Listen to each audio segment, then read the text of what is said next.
madaxweynaha cusub ee dalka Mareykanka Donald Trump ayaa ayaamihii ugu adkaa ololaha doorashadu waxa uu ka hadlay arrimo ku saabsan bariga dhexe waxaana uu sheegay Donald Trump in xaaladda gobolkaasi ay ka wanaagsanaan lahayd sida ay haatan tahay haddii ay xukunka sidoodii u haystaan madaxweynayaashii Saddam Hussein iyo Muammar al-Gaddafi waxa uu sheegay dalalka Liibiya iyo Ciraaq in xilliga aanay ku sugnayn argagixisadu sida uu hadalkiisa u dhigay waxaanu ognahay buu yidhi in Saddam Hussein oo argagixisada hortaagnaa maantana ay Ciraaq xeradoodii noqotay isagoo hadalkiisa sii wata Donald Trump waxa uu yidhi ma odhanayo Saddam Hussein waxa uu ahaa nin wacan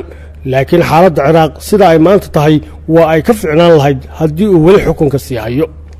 mar kale waxa uu leeyahay madaxweynaha Mareykanku meeye Ciraaq iyo Liibiya dhammaantood dhulka ayaa lala simay mar la weydiiyay xaaladii xuquuqda aadanaha oo la sheegay inay ku tunteen Saddam Hussein iyo Muammar al-Gaddafi waxa uu kaga jawaabay isagoo leh miyaydaan caqli lahayn xadgudubkii dhacayay waxa ka xun waxa hadda socda iyo wixii soo maray dadweynaha labada wadan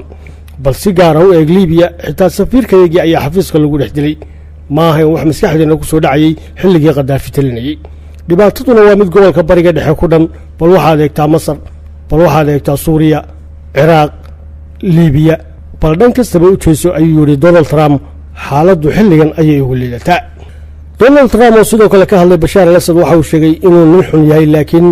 maxaanu samaynay buu yiri inaanu si aanu bedelo malaayiin dollar ayaanu ku kharash garanaynaa jamhado iyo kacdoonyahano kuwaas oo aanan garanayn jinsiyadahooda iyo meelaha ay dhabahaanka kala yimaadeen waxaana uu isweydiiyey sababta ay Mareykanku ugu wakiilanayaan dad aanay garanayn inay Bashar al-Assad xukunka ka tuuraan